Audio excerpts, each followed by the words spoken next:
गणगौर की कहानी सुना रही हूँ।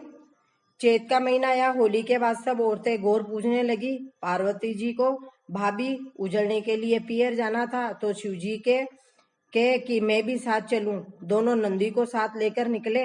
नंदी के ऊपर शिव जी बैठ गए और जाने लगे तो लोग हंस हंस कर कहने लगे, आदमी तो ऊपर बैठा है, बेचारी औरत पैदल चल रही है। आदमी को शर्म है कि नहीं, यह सुनकर शिवजी पैदल चलने लगे।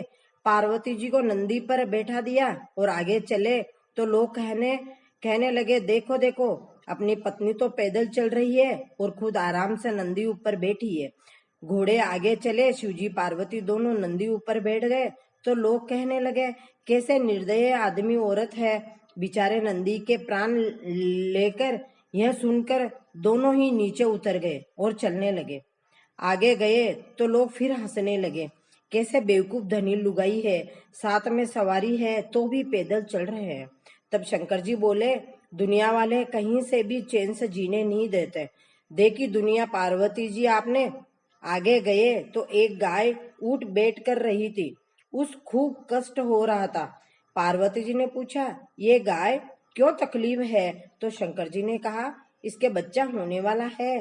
पार्वती जी डर गई, बाप रे बाप, ऐसा कष्ट होता है, मेरे तो गांठ बांध दो, मुझे तो बच्चा नहीं चाहिए। शंकर जी बोले, अभी रुको, आगे चलो। आगे गए तो एक घोड़ी के ऊपर बैठकर जा रही थी। पार्वती जी बोली, अब उनको क्या हुआ है? शंकर जी बोले, इनको भी माँ बनने का समय आ रहा है। देखिए पार्वती बोली, राम राम, मेरे तो गांठ बांध दो।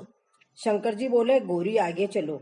आगे गए तो एक नगरी में सब उदास थे, ढोल बाजे उल्टे पड़े थे।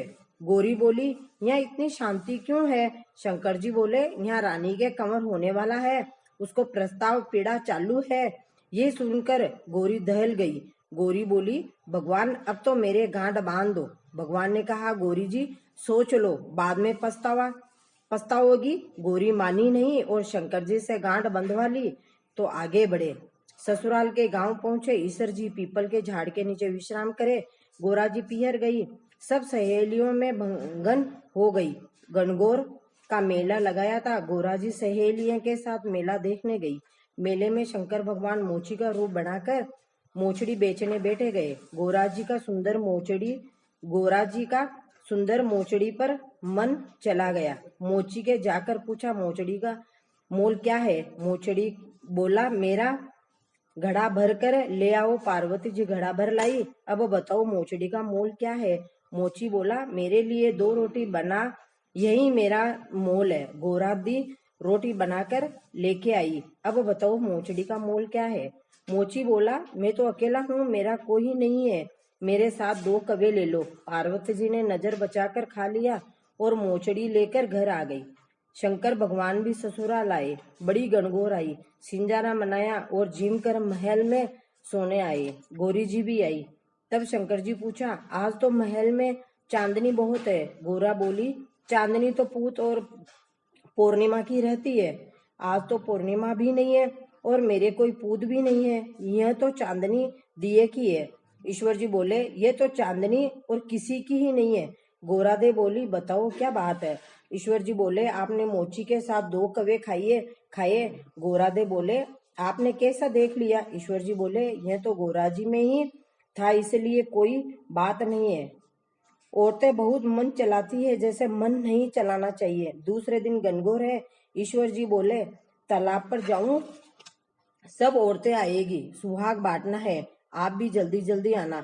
सब औरतें मन ठन सजकर तालाब के किनारे आई। ईश्वर जी भर भर कुंडा सुहाग बांट दिया। गोरा जी बोले, सारा सुहाग बांट दोगे? अपनी औरतों को भी आएगी। गोरा जी अब रोली हथेली पर घोड़कर चिट्टी उंगली से सब सुहाग का छींटा मार दो। सुहागी सुनने वाली सब औरतें रोली के छींटे मार दे। ईश्वर जी गोरा के घर आए और ईश्वर जी जिमने बैठे और बना बनाया सारा खाना खा गए और जीने की जल्दी करने लगे। गोरा ने माने सांगरी का पिंडा और 8 फल खिलाकर लोटा भर दिया, पिला दिया और सीख दे दी। आगे जाकर ईश्वर जी गोदारे पीपल के झाड़ के नीचे विश्राम करने लगे। गोरा जी भूखे थे तो झट नींद आ गई। नींद में गोरा जी को देखकर ईश्वर जी ने चुपके से पेट की ढकनी खोलकर देखा तो पेट में 1 लोटा पानी, सांगरी की पिंडी और 8 फल झूल रहे थे। यह देखकर ढकनी बंद कर दी और आराम से सो गए। गोरा जी जगे और ईश्वर जी से पूछा, गोरा जी आप क्या जीमे? गोरा जी बोले, आप जीमे हो, मैं जीमू। कोई बेटी जवाई में भी भेद होता है क्या? शंकर जी बोले, सच बोलो गोरा जी, आप तो 8 फल और सांगरी की पिंडी और 1 लोटा पानी पेट में झूल रहा है। शंकर जी अपने पेट की ढकनी खोल कर देख लीजिए। आज तो आपने देख लिए, आगे तो कभी भी औरतों की ढकनी खोल कर नहीं देखना और पीहर की बात ससुराल में नहीं कहना और ससुराल की बात पीहर में नहीं कहना चाहिए। इस बात का ध्यान रखना। इतना बोलकर आगे बढ़े। आगे वापस उसी गांव में पहुंचे। वहां खूब बाजे गाजे रहे थे, बधाई बट रही थी, लड्डू पेड़े बांट रहे थे, गीत गा रहे थे, आनंद ही आनंद हो रहा था। गोरादे बोली, कायदा आनंद है। शंकर जी बोले, अब आप गए थे तब रानी कष्टी थी, अब उसके कंवर हुआ है, इसलिए आनंद हो रहा है। गोरा जी बोली, इतना आनंद होता है तो मेरी गांठ खोल दो, मुझे भी कंवर चाहिए।